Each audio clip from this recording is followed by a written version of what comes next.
இன்றைக்கும் இந்த நாளில் உங்களை பார்க்கறது சந்தோஷம். கர்த்தர் நல்லவர், பெரியவர். அவருடைய சித்தத்தை நாம் செய்யும்படிக்கு இந்த உலகத்தில் நம்மை ஜீவனுள்ளவர்களாக வைத்திருக்கிறார். நம்மளுக்கு அநேக பிரச்சனைகளும் போராட்டங்களும் எதிர்கொண்டு வந்தாலும் அவர் நம்மை பலப்படுத்தி அற்புதங்களாலும் அதிசயங்களாலும் நம்மை வழிநடத்தி நம்மையே ஒரு அற்புதமாக வைத்திருக்கிறதுக்காக ஆண்டவருக்கு நன்றி செலுத்துங்க. இன்றைக்கும் அவருடைய வார்த்தை நம்மை நடத்தி செல்கிற வார்த்தை. யோவான் 4:34 இப்படி சொல்லப்பட்டிருக்கு. இயேசு அவர்களை நோக்கி, நான் என்னை அனுப்பினவருடைய சித்தத்தின்படி செய்து அவருடைய கிரியை முடிப்பதே என்னுடைய போஜனமாய் இருக்கிறது. இயேசு தம்முடைய சீஷர்களிடத்துல சொல்கிறார், என்னை அனுப்பினவருடைய சித்தத்தை செய்கிறதும் அந்த கிரியைகளை முடிப்பதுமே எனக்கு போஜனமாய் இருக்கிறது. இன்றைக்கு இயேசு நம்மளுக்கும் அதை தான் சொல்லுகிறார். அவர் என்ன உணவை போஜனத்தை சாப்பிட்டாரோ அதையே நம்மளும் சாப்பிடணும்னு சொல்லி அவர் விரும்புகிறார். அது என்னவென்றால், பிதா நம்ம இந்த உலகத்தில் எதற்காக வைத்திருக்கிறாரோ, எந்த நோக்கத்திற்காக அனுப்பி இருக்கிறாரோ அந்த சித்தத்தின்படி நோக்கத்தின்படி செய்கிறதும் அந்த கிரியைகளை நாம் முடிப்பதும் தான் நம்மளுடைய போஜனமாக இருக்க வேண்டும். இன்றைக்கு நீங்கள் சாப்பிட்டீங்களா, நேற்றைக்கு நீங்கள் சாப்பிட்டீங்களா அப்படின்னு கேள்வி கேட்டால் கண்டிப்பாக அதுக்கு நம்ம பதில் என்ன சொல்லுவோம்னா, 3 வேளை சாப்பிட்டோம் அப்படின்னு சொல்லுவோம். சிலர் 4 வேளை, சிலர் 5 வேளை சாப்பிடுவாங்க. ஒவ்வொருத்தருடைய டயட்டை பொறுத்து அவங்களுடைய உணவு, அவங்களுடைய போஜனம் இருக்கும். ஆனால் விசுவாசிகளாக கிறிஸ்தவர்களாக இருக்கிற நம்மளுக்கு வெளியில் சரீர போஜனம் மட்டும் கிடையாது, உள்ளான மனிதனுக்கான போஜனமும் அவசியம். அந்த போஜனத்தை இயேசு ஒவ்வொரு நாளும் சாப்பிட்டுட்டே இருந்தார். அது என்னன்னா, தேவனுடைய சித்தத்தை செய்கிறது, அவருடைய கிரியைகளை முடிப்பது தான் இயேசுவுக்கு போஜனமாக இருந்துச்சு, சாப்பாடாக இருந்தது.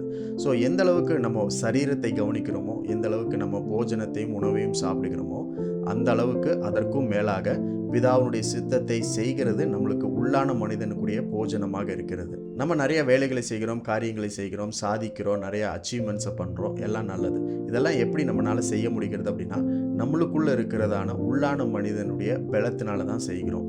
நம்மளுடைய உள்ளான மனிதன் எந்த அளவுக்கு பலப்படுத்தப்படுகிறானோ அப்போ தான் வெளியில் இருக்கிற நாம், நம்முடைய சரீரம், நம்முடைய வேலைகள், நம்முடைய தொழிலில் நம்ம செய்கிற காரியங்கள், படிப்பில் நம்ம செய்கிற விஷயங்கள் எல்லாமே வெற்றியாக இருக்கும். நம்ம ஒரு சில பகுதிகளில் தோல்வியை பார்க்குறோம் அப்படின்னா அந்த பகுதியில் உள்ளான மனிதன் இன்னும் போஷிக்கப்படலைன்னு அர்த்தம். உதாரணத்துக்கு, நம்ம வேலை செய்யும்போது கடினமாக உழைத்து நல்லா வேலை செய்யலாம். பட் இன்னொரு பக்கம் பார்த்தீங்கன்னா கடன் பிரச்சனையில் வாழ்ந்து கொண்டே இருப்போம். அப்படின்னு என்ன அர்த்தம்னா, வேலை செய்வதற்கு தேவையான வெற்றியும் பலனும் சக்தியும் நம்மளுக்கு கிடைக்குது. ஆனால் இந்த கடன்ல இருந்து நம்ம வெற்றி பெறுவதற்கான பலன் சக்தி கிடையாது.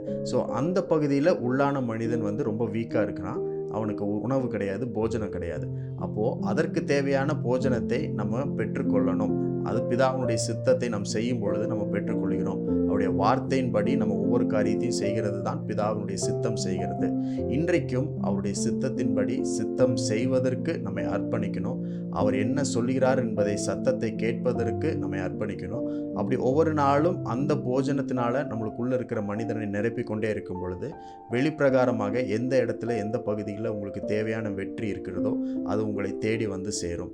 எந்த பகுதியில் ஆசீர்வாதம் உங்களுக்கு தேவை அப்படின்னு நீங்கள் நினைக்கிறீங்களோ அந்த ஆசீர்வாதங்கள் உங்களை அடையும். இதில் எல்லாவற்றுக்கும் காரணம் என்னன்னா, உள்ளான மனிதனுக்கு தேவையான போஜனத்தை, உணவை நாம் அளிக்க வேண்டும். இயேசு கிறிஸ்து அதை தான் செய்தார். இன்றைக்கு நீங்களும் நானும் இயேசுவை போல இயேசு சாப்பிட்ட உணவை நீங்களும் நானும் சாப்பிட வேண்டும் அப்படின்னு ஆண்டவர் விரும்புகிறார். ஸோ இன்றைக்கும் இயேசுவின் உணவை நாம் உட்கொள்ளுவோம். தேவன் நம்முடைய வாழ்க்கையில் இயேசுவுக்கு செய்த எல்லா காரியங்களையும், இயேசுவை கொண்டு செய்த எல்லா காரியங்களையும் நம்ம வாழ்க்கையிலும் செய்ய வல்லவராக இருக்கிறார். இந்த நாளை தேவன் உங்களுக்கு கொடுத்திருக்காய், நன்றி செலுத்துங்க. இயேசு உட்கொண்ட உணவை நீங்களும் உட்கொள்வதற்கு இன்றைக்கு ஆண்டவர் நல்ல நாளை கொடுத்திருக்கிறார். அதற்காக ஆண்டவருக்கு நன்றி சொல்லுங்க.